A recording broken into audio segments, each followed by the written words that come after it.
이 말에 실수 없는 자가 되라 하는 말씀이 1절부터 12절까지 나와 있고요. 또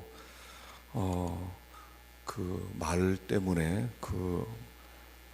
굉장히 많은 문제가 일어난다 하는 그런 우리가 말씀을 나눴습니다. 그리고 나서 오늘 이제 지혜에 관한 주제로 들어갑니다. 그렇다면 너희 중에 지혜와 총명이 있는 자가 누구냐? 말에 그렇게 실수하지 않고 또 넘어지지 않을 그런 사람이 누구냐 하는 그런 말씀을 하고 있습니다. 그래서 여기 이제 13절에 보면 우리 13절을 읽어보겠습니다. 13절 읽어보십시다. 시작. 너희 중에 지혜와 총명이 있는 자가 누구냐? 그는 선행으로 말미암아 지혜 온유함으로 그 행함을 보일지니라. 너희 중에 지혜와 총명이 있는 자가 누구냐? 자, 너희들이 지혜가 있다, 총명이 있다고 하는 생각하는 사람 한번 나와봐라, 이렇게 이야기합니다. 누가 스스로 지혜 있다고 하겠느냐? 한번 나와봐라. 정말 자기 자신이 지혜 있다고 생각하는 사람 한번 나와봐라. 그리고 네가 나와서 그는 선행으로 말미암아 지혜 온유함으로 그 행함을 보일지니라. 이렇게. 자, 지혜가 있다 생각하느냐? 그렇다면 네가 가진 지혜로 말미암아 지혜 온유함으로 너의 행함을 보여라. 지혜라고 하는 것은 행함이라고 하는 거예요. 지혜라고 하는 것은 어떤 말이 아니고 지혜로운 말. 그래서 어떤 사람 참 지혜롭게 말도 잘하고 또 지혜롭게 처신을 잘한다. 그런데 여기에서 지혜라고 하는 것은 뭐냐면 행함이라고 하는 것입니다.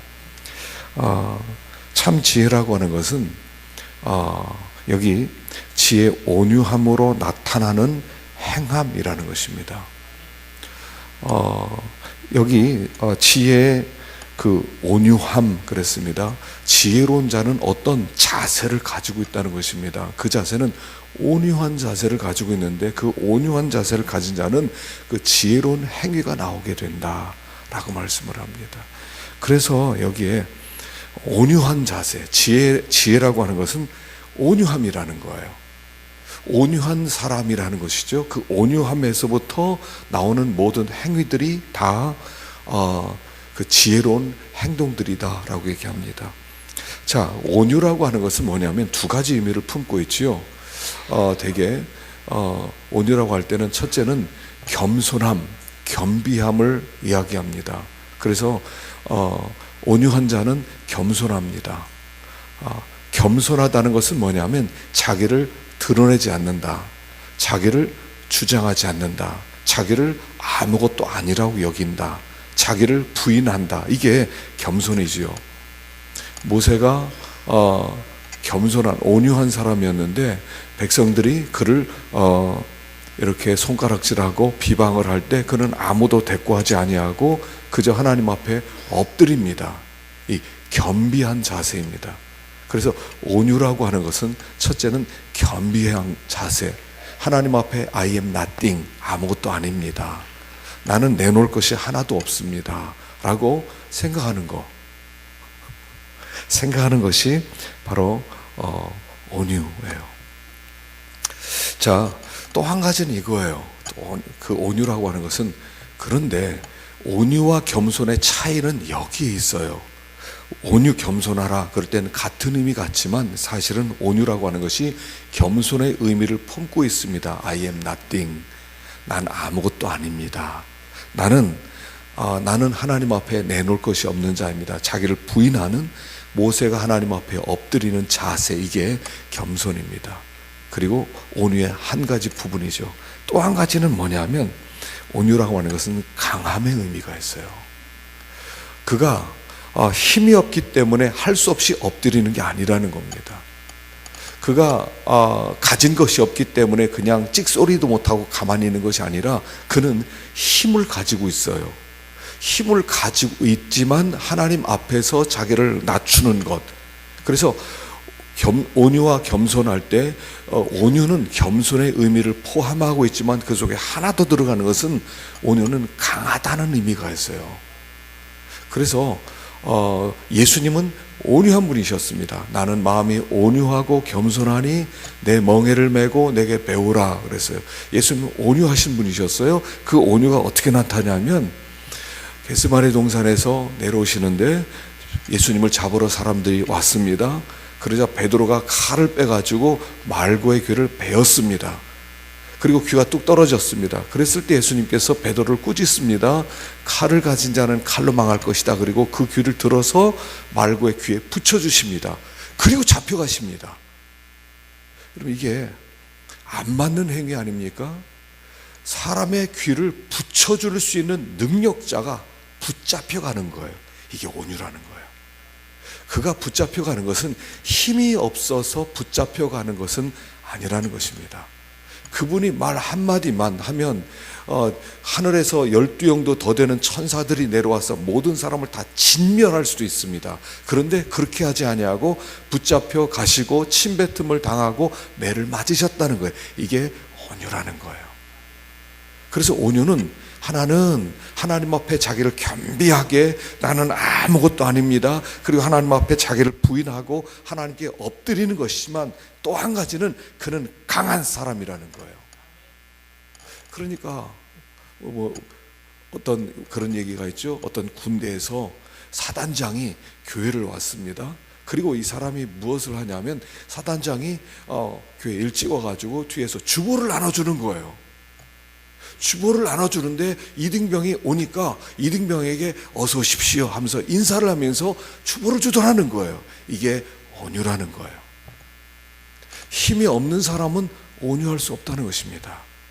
할 수 없이 이등병이 서 있다가 사단장이 오니까 충성 어서 오십시오 이렇게 하는 게 아니라, 높은 사람이 자기가 힘을 가지고 있지만 그러나 자기를 낮추어서 겸비한 자세를 가지는 것, 이게 온유라는 것입니다. 그래서 이 지혜는 온유하다는 것입니다. 그래서 예수님은 온유한 분이셨어요. 그래서 우리가 하나님 앞에 지혜롭다 할 때는 온유한 자세를 가지고 있는데, 지혜라고 하는 것은 무엇이었습니까? 구약에서 지혜는 하나님을 경외하는 것이 지혜였단 말입니다. 하나님을 경외하고 하나님을 두려워하는 마음, 그 하나님을 두려워하는 자세가 온유하다 하는 것입니다. 하나님 앞에서 내가 가진 모든 것을 다 내려놓고, 하나님, 나는 하나님 앞에 아무것도 아닙니다 라고 내려놓는 그 자세, 그리고 그런 마음으로 모든 사람을 대하고 모든 일을 하는 그 자세가 지혜로운 자세다, 지혜자의 자세다 라고 말하는 것입니다. 자, 그리고 나서 여기 14절에 보십시다. 14절에서 16절을 읽어봅시다. 시작. 그러나 너희 마음속에 독한 시기와 다툼이 있으면 자랑하지 말라. 진리를 거슬려 거짓말하지 말라. 이러한 지혜는 위로부터 내려온 것이 아니요 땅 위의 것이요 정욕의 것이요 귀신의 것이니, 시기와 다툼이 있는 곳에는 혼란과 모든 악한 일이 있음이라. 두 가지 지혜가 있어요. 하나는 땅의 지혜, 사람의 지혜, 육신의 지혜, 마귀적 지혜. 또 하나는 하늘의 지혜, 하나님의 지혜. 두 개가 있어요. 성경은 항상 두 가지를 얘기합니다. 창세기부터 시작해서 계시록까지 항상 두 길을 얘기해요. 항상 두 길을 얘기해요. 하나는 그 가인의 길이 있고, 하나는 셋의 길이 있고요. 하나는 좁은 길이 있고요. 하나는 넓은 길이 있고요. 하나는 좋은 열매를 맺는 길이 있고, 하나는 나쁜 열매를 맺는 길이 있고, 또 하나는 땅의 지혜가 있고, 또 하나는 하늘의 지혜가 있고, 항상 성경은 두 가지로 이야기를 합니다. 그런데 여기 먼저 땅의 지혜를 얘기해요. 자, 여기 너희 마음에 독한 시기와 다툼이 있으면 자랑하지 말라 이렇게 말합니다. 자, 여기에 독한 시기와 다툼 그랬는데, 여기 다툼이란 이 단어가 사실은 여러 가지 다양하게 해석될 수 있는 그런 용어입니다. 그래서 독한 시기를 어떤 곳에서는 이기심 또는 이기적 야망, 또 이런 식으로 표현되기도 했습니다. 자, 이 세상의 지혜는 뭐냐면 시기와 이기심, 시기와 욕심, 시기와 그리고 야망, 이렇게 볼 수 있어요. 이건 세상 지혜의 특징이라는 거예요. 세상 지혜의 특징은 뭐냐면 시기와 이기심입니다.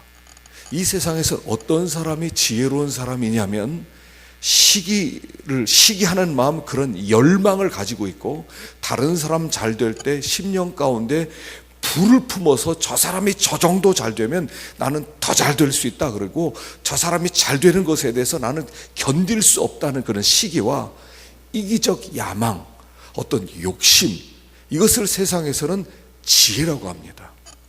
세상 사람들은 욕심을 가져야 잘 되는 거예요. 왜냐하면 이 세상에선 자기 힘으로 살아야 되기 때문에. 세상의 지혜의 특징은 뭐냐면 하나님이 없는 것입니다. 하나님을 염두에 두지 않는 것입니다. 하나님을 염두에 두지 않기 때문에 이 사람은 자기 힘으로 살아가야 돼요. 그래서 다른 사람과 경쟁해서 다른 사람을 딛고 올라가야 돼요. 그렇기 위해서는 시기라고 하는 강력한 불이 하나 있어야 되고, 하나는 자기의 야망을 품어야 돼요. 욕심을 품어야 돼요. 저 사람이 저 정도 학교 다닐 때는 나보다 공부도 못하고 실력도 없고 아주 저렇게 살았는데 지금 저렇게 잘 됐다면 나는 훨씬 더 잘 될 수 있다는 거예요. 그래서 나는 지금 이 삶으로 만족할 수 없고 나는 이 정도 살 사람이 아니라 나는 훨씬 더 잘 살 사람이다. 그렇게 해서 이 사람은 자기의 있는 힘을 다해서 삶의 성공의 목적을 두고 열심히 살아가는 것입니다. 그런데 이 세상에서는 이게 통한단 말이에요. 이 세상에서는요, 시기를 품고 또 욕심을 가지고 야망을 가진 사람들은 잘 되는 것처럼 보여요. 세상에서 잘 되는 사람들을 보면 욕심 있는 사람이 잘 됩니다. 그렇죠? 그래서 우리도 이렇게 생각해요. 아, 욕심을 부리는 사람은 잘 되는구나. 저 사람 아주 시기가 많더니 저 마음 가운데 남 잘 되는 것을 꼴 보고 못 보더니 결국 성공했구나 라고 생각하는데, 그것은 세상 지혜의 특징이라는 거예요. 그래서 이 지혜를 가지고 있으면, 이 지혜를 가지고 있는 것은 여기 나중에 16절에 보면 시기와 다툼, 시기와 야망, 이기심이 있는 곳에는 혼란과 모든 악한 일이 있습니다. 세상 지혜의 특징은 뭐냐면 그 열매가 혼란과 모든 악한 열매를 맺을 수밖에 없다는 거예요. 자, 지혜롭다고 하는 사람들은 다 시기를 가지고 있고요. 시기라는 것은 하나의 불을 얘기하는 겁니다. 잘못된 불. 다른 사람이 잘 될 때 그것을 기뻐하지 아니하고 거기에 대하여 마음 가운데 악한 감정을 품고 아주 안 되기를 바라는 불을 하나 품고 있는 거죠. 이 다툼이라는 것은 마음 가운데 있는 이기적인 마음, 어떤 야망, 욕심을 얘기하는 겁니다. 그래서 그 욕심을 가지고 경쟁을 하는 것입니다. 누가 잘 됐어? 그래서 그가 잘 됐다는 것은 못 돼서 그래. 그렇게 잘 될 것은 나쁜 짓을 했어요. 어떻게든 끌어내리려고 하고, 그리고 자기 욕심을 이루려고 그래요. 이렇게 살아가는 사람은 특징이 뭐냐면, 안 된 사람들을 보면 저거는 노력도 안 해서 그래. 저건 저렇게 사는 것은 저가 이렇게 게을러서 그래. 그러면서 다른 사람을 비난한단 말입니다. 이 세상의 지혜를 가진 사람은 세상에서 잘된 사람만 인정하는 거예요. 그리고 이 세상에 못된 사람들은 비난하고 짓밟는 거예요. 억압하는 거예요. 그러니까 이 세상 지혜를 가지고 그 세상 지혜가 있는 곳은 항상 무슨 일이 벌어집니까? 거기에는 혼란이 일어나는 거예요.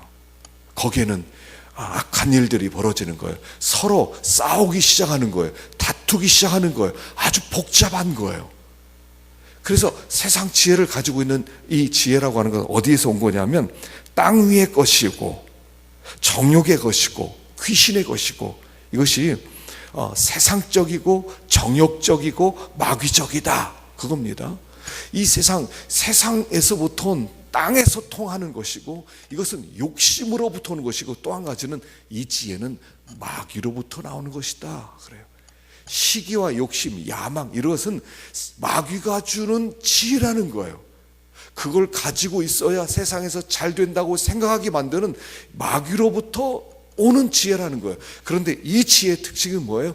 하나님 나라를 허문다는 거예요. 시기와 다툼으로, 시기와 욕심으로 내가 잘 돼야 되겠다라고 생각하는 그 마음을 가지고 있으면 그 마음으로는 하나님 나라를 허무는 거예요. 세상의 지혜와 하나님의 지혜는 완전히 다른 것이기 때문에 세상 지혜를 가지고 있는 자는 반드시 문제를 일으킨다는 거예요. 다툼을 일으킨다는 거예요. 그 지혜를 가지고 있으면, 세상 지혜를 가지고 있으면 이 사람이 가는 곳곳마다 혼란스럽고 복잡하고 아주 그 고통스러운 일들이 계속 벌어진다는 거예요. 그래서 이 지혜를 가지고 하나님의 교회에 들어왔을 때는 교회가 혼란스러워지는 거예요. 악한 일을 매일 맺는 거예요. 사람들이 서로 경쟁하고 서로 싸우고 서로 다투고, 그 사람을 억압해서 내가 더 잘 되고, 나는 욕심을 버려서 잘 됐다, 그것을 표현할 때 하나님이 복 줬다 이렇게 표현을 합니다만, 그것은 하나님이 복 준 것이 아니라 세상적 지혜로 얻어진 결과라는 것입니다. 그래서 여기 이 세상적 지혜인 시기와 다툼, 이 두 가지가 이 세상의 지혜의 특징인데, 이것을 가지고 있으면 항상 문제가 있어요. 항상 다툼이 있고 항상 혼란스럽고 항상 복잡해요. 그래서 우리가 예수를 믿는 사람으로서 우리가 이 세상을 바라볼 때 하나님이 주는 지혜를 받아야지, 이 세상 지혜를 가지고 그것을 가지고 성공하고 잘 되겠다, 그것을 성공의 척도로 삼으면 안 된다 하는 것을 말씀하는 거예요. 자, 그럼 위로부터 난 지혜는 뭐냐? 여기 17절을 보십시다. 17절 18절 읽어봅시다. 시작. 오직 위로부터 난 지혜는 첫째 성결하고, 다음에 화평하고 관용하고 양순하며 긍휼과 선한 열매가 가득하고 편견과 거짓이 없나니, 화평하게 하는 자들은 화평으로 심어 의의 열매를 거두느니라. 여기 위로부터 난 지혜가 한 8가지로 쭉 나열됐지만 사실은 8가지가 아니라 한 3가지로 볼 수 있어요. 첫째는 성결이란 열매, 두 번째는 화평, 관용, 양순에서 나오는 긍휼의 열매, 또 편견과 거짓 없음에서 나오는 화평케 하는 열매, 3가지가 위로부터 난 지혜의 열매라는 거예요. 어떻게 생각하면 위로부터 난 열매의 성격이라고 볼 수 있어요. 자, 첫째는 뭐냐면 여기 성결입니다. 위로부터 난 지혜, 하나님이 주신 지혜는 뭐냐면 첫째는 성결이에요. 그 지혜의 특징이 뭐냐면 성결이에요. 그래서 이 지혜를 가진 자는 항상 성결을 목적으로 살아가는 거예요. 자, 지혜라고 할 때는 하나님을 경외하는 것이 지혜라고 했습니다. 다시 말하면 하나님 앞에 두려워하는 마음으로 벌벌 떠는 마음, 이게 지혜인데, 하나님 앞에서 호람되어 하나님 앞에서 사는 삶을 살아가는 자는 그 지혜를 받은 자는 반드시 성결한 삶을 살 수밖에 없다는 거예요. 하나님을 두렵고 떨리는 마음으로 하나님을 섬기기 때문에 항상 하나님 앞에 어떻게 하면 깨끗하게, 어떻게 하면 흠없게, 어떻게 하면 거룩하게. 여기 성결이라는 것은 도덕적으로 흠이 없는 상태를 말하는 것이거든요. 그러니까 하나님 앞에서 내가 서 있다, 하나님을 두려워하는 마음으로, 하나님을 떨리는 마음으로 서 있기 때문에 항상 하는 모든 일들이 하나님 눈으로 모든 것을 바라보는 거예요. 하나님 눈으로. 우리가 하나님 눈으로 우리 자신을 평가할 때 가책이 없는 사람, 우리가 이것을 목적으로 살아갑니다. 하나님 보시기에. 보세요. 사람 보기에도 우리가 사람이 보고 있다 그러면 우리가 악한 짓을 못 합니다. 우리 여기 이제 월평 타운으로 가다 보면 여기 그 월평 마트가 있어요. 마트 앞에 그 앞에 그 집 앞에다가 사람들이 쓰레기를 많이 버려요. 가보면요, 쓰레기가 잔뜩 쌓여 있어서 한 번씩 쓰레기를 치우면 얼마 가면 또 쌓이고, 가끔씩 제가 이렇게 늦게 집에 가다 보면 밤에 사람들이 쓰레기를 놓고 가는 것을 제가 몇 번 봤어요. 뭐라고 하려고 그러다가, 당신 그럴 수 있냐, 어떤 사람은 아예 큰 부대에다가 갖다 놓고 가요, 몰래. 거기다가요, 얼마 전에 보니까 CCTV를 놨어요. 야, 그런데 거기는 CCTV도 소용이 없더라고요. CCTV가 있는데도 그냥 놓고 가더라고요. 그거 빨리 한번 조사를 하면 안 나오나 몰라요. 자, 근데요, 사람이 본다 하더라도요, 사람들은 굉장히 두려워합니다. 그런데 우리의 기준은 뭐예요? 위로부터 난 지혜의 특징이 뭐예요? 하나님 앞에서 두렵고 떨림이에요. 하나님 앞에서 두렵고 떨림.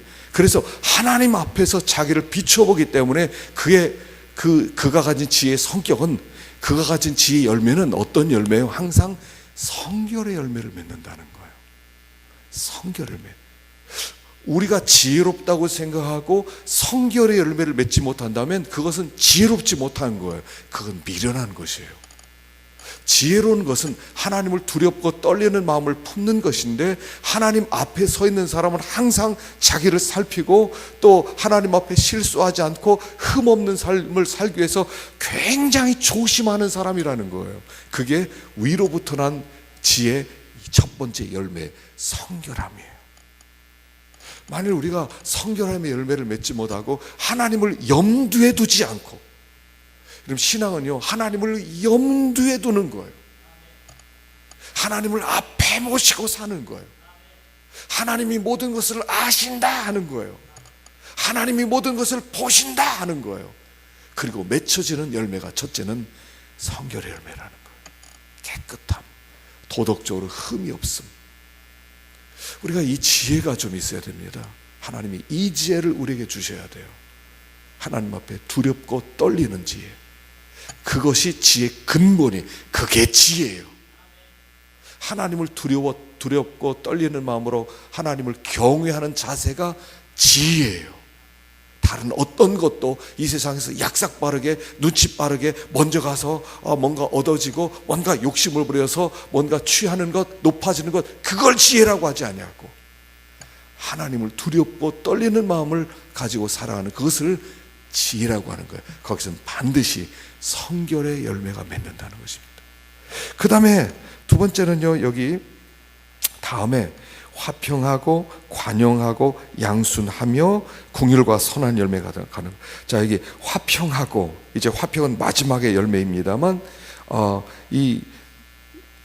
하나님을 두렵고 떨리는 사람은 화평이에요. 다툼을 싸우는 걸 좋아하지 않아요. 평화를 좋아해요. 싸우려고 하지 않냐고 화해하는 것을 좋아한다는 것입니다. 관용이라는 것은 뭐냐면 사려 깊고 인정이 많은, 양보하는 마음, 급하게 요구하지 않는 마음, 넓은 마음, 자기 생각에 사로잡히지 않은 마음, 바로 그런 것을 관용이라고 합니다. 그래서 관용한 사람은 넓은 마음으로 자기 생각을 주장하면서 자기 생각대로 모든 것을 하는 것이 아니라 아주 생각이 깊고 인정이 많은 것, 바로 그게 관용이고요. 양순이라고 하는 것은 뭐냐면 고분고분하고 유순하고 순종할 준비가 되어 있는 부드러움이에요. 그래서 고분고분하고 유순하고 순종할 준비가 되어 있는 부드러움. 자, 화평과 관용과 양선은 결론이 뭐예요? 긍휼의 마음을 낳는다는 거예요. 그리고 긍휼로 말미암아 선한 열매를 맺는다는 거예요. 그래서 하나님의 지혜 두 번째는 이것입니다. 하나님의 지혜, 위로부터 난 지혜를 가진 사람은 긍휼의 열매를 맺는 거예요. 하나님을 두려워하고 하나님을 두렵고 떨림으로 하나님 앞에 서 있는 자는 항상 뭐가 있어야 돼요? 긍휼이에요. 왜냐하면 하나님이 나를 액면 그대로, 나 있는 그대로 나를 바라보면 나는 하나님 앞에 서 있을 수 없는 존재고, 하나님 앞에 나아갈 수 없는 존재고, 나는 심판을 받을 수밖에 없는 존재라는 거예요. 그렇기 때문에 하나님, 저를 제발 불쌍히 여겨 주십시오. 그래서 여기 화평과 관용과 양순한 마음을 가지고 모든 사람을 대하게 되는 거예요. 그랬을 때 긍휼을 맺어요. 내가 하나님의 긍휼이 필요한 것처럼 다른 사람들도 하나님의 긍휼이 필요하다는 것을 알고 그렇게 사람을 대하는 거예요. 그래서 그 하늘의 지혜를 받은 자는 첫째는 성결의 열매를 맺지만 두 번째는 이웃에 대해서는 긍휼의 열매를 맺게 되어 있다는 거예요. 불쌍히 여기는 마음이야. 이 긍휼히 여긴다는 것은 이것입니다. 긍휼이라고 하는 것은 그 사람이 이런 은혜를, 이런 호의를 받을 자격이 없는데 베풀어 주는 것, 이게 긍휼이에요. 자격이 있는 자에게 주는 게 아니라 자격 없는 자에게 주는 선물, 이게 긍휼이에요. 그래서 하나님 앞에 서 있는 사람은, 하나님을 두려워하는 사람은, 하나님의 어미하심을 바라본 사람은 나는 하나님 앞에 설 수 없는 존재고 하나님의 심판받을 수밖에 없는 존재라는 것을 알기 때문에 다른 사람을 대할 때 하나님, 제가 저를 긍휼로 대합니다.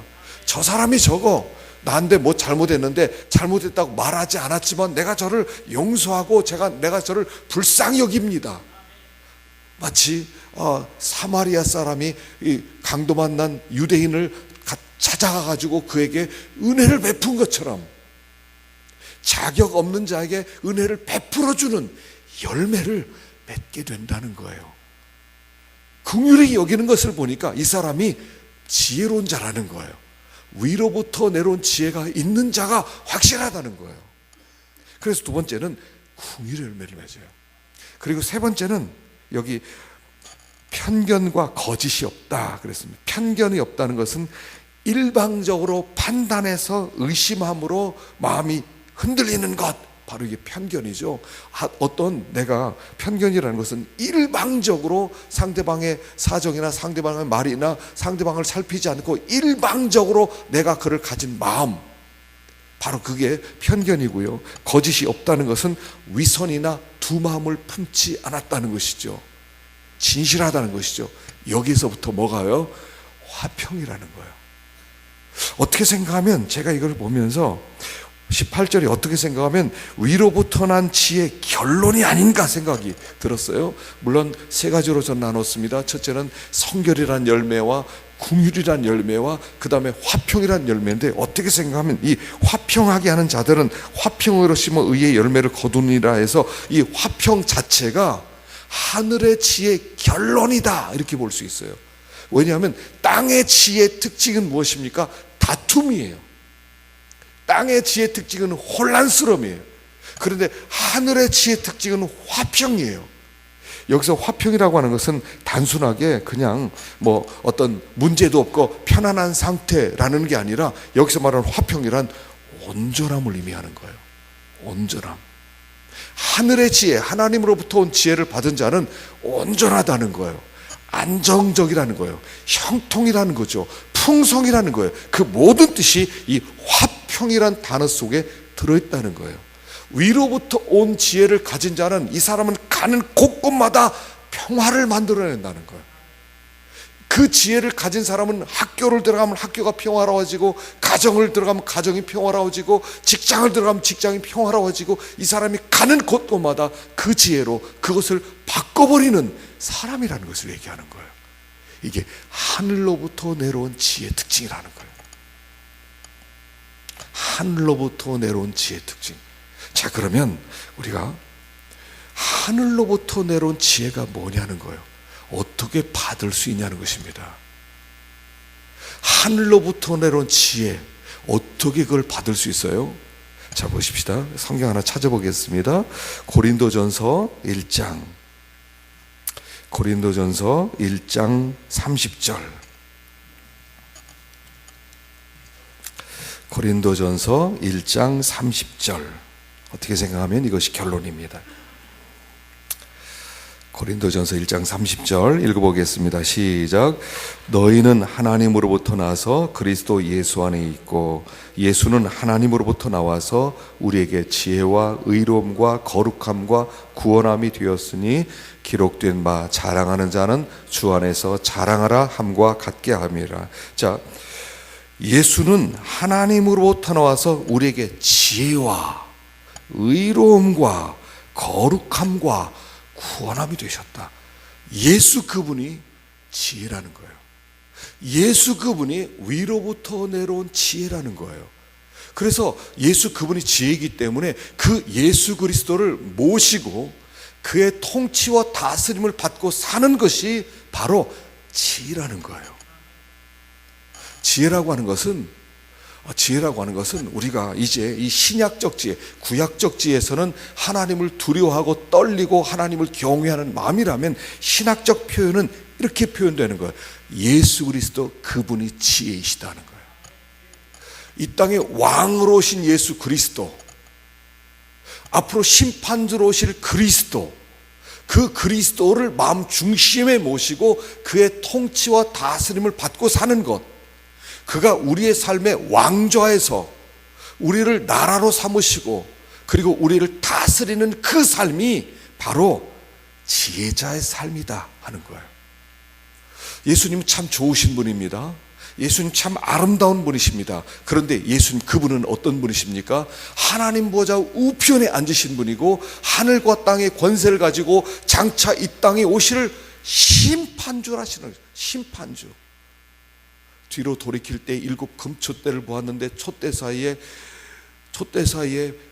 예수 그리스도를 보았죠. 예수 그리스도의 모습이 어떠했습니까?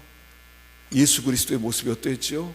그 머리와 털의 희기가 흰 양털 같고 눈 같으며 그의 눈은 불꽃 같고 그의 발은 풀무에 단련한 빛난 주석 같고 그의 말소리는 많은 물소리와 같으며 또 뭐죠? 오른손에 7별이 있고 그 입에서 좌우에 날선검이 나오고 그 얼굴은 해가 힘있게 비치는 것 같더라. 요한이 그를 볼 때 엎드려져 죽은 자 같이 되매.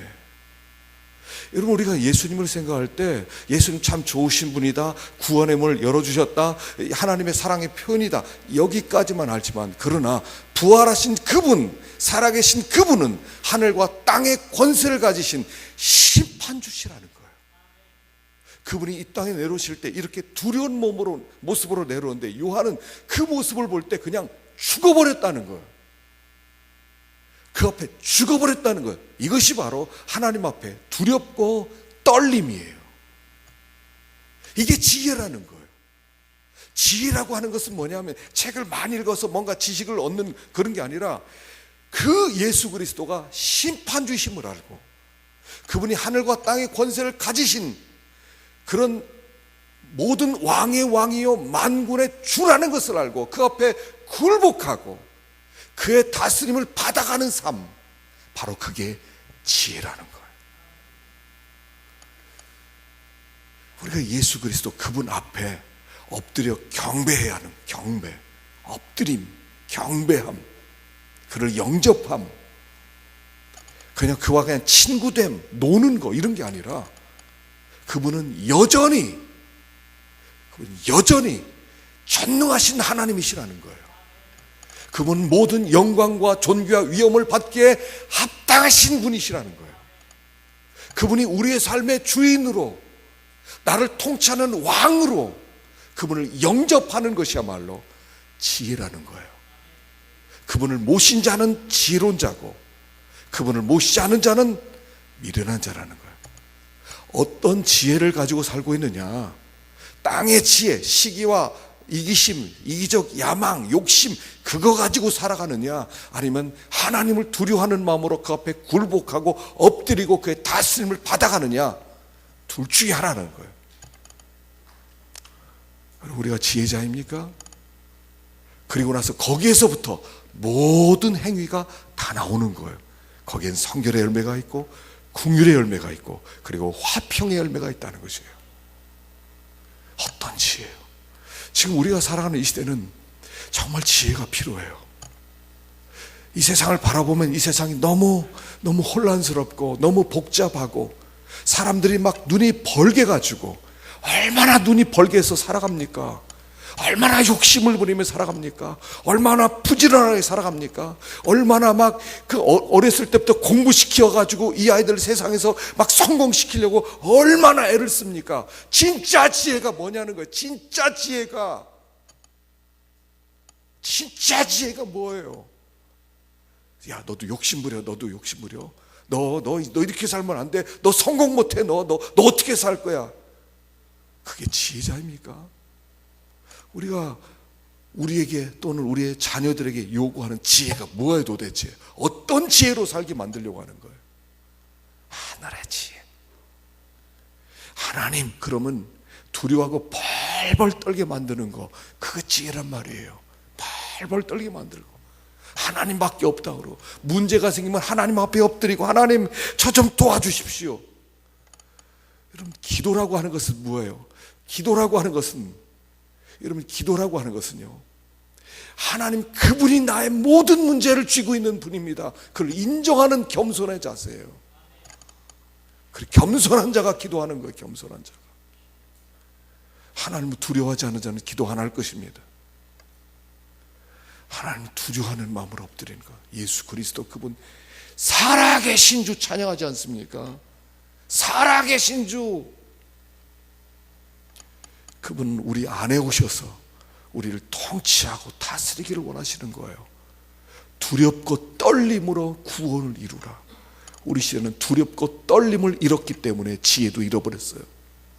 그래서 모든 혼란 속에서 복잡하게, 하나님 없으니까 얼마나 바쁘게 살아야 됩니까? 하나님이 계시면 안 바쁜데, 하나님이 계시면 인도하시고, 하나님이 계시면 붙들어 주시고, 하나님이 역사하시고, 하나님께서 매일매일의 삶 속에서 개입해 주실 텐데, 하나님이 없으니까 얼마나 바쁘고, 얼마나 복잡하고, 얼마나 염려가 많고, 얼마나 낙심스럽고, 세상 지혜로 살아가려고 해서 그래요. 하나님이 주시는 지혜, 예수 그리스도, 예수 그리스도.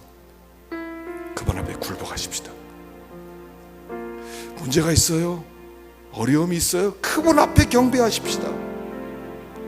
주님, 당신이 나의 지혜입니다. 내 지혜로 살지 않겠습니다. 엎드리는 거예요, 엎드리는 거예요. 그때 그 주님께서 하늘의 지혜로 우리를 함께 해주시고, 염려하지 마라. 우리에게 그렇게 말할 수 말할 거면, 얘야, 길이 있다. 길이 있다. 길이 있다. 길이 있어요. 주님 앞에 나아가기만 하면, 하늘의 지혜를 받기만 하면 길이 열리는 거예요. 그 앞에 두렵고 떨림으로 엎드리고 그분의 다스림을 받으심으로 이 혼란스럽고 다투고 복잡한 세상 속에서 분명한 길을 바라보고 승리하는 삶이 되기를 축원합니다. 기도하십시다. 우리 시간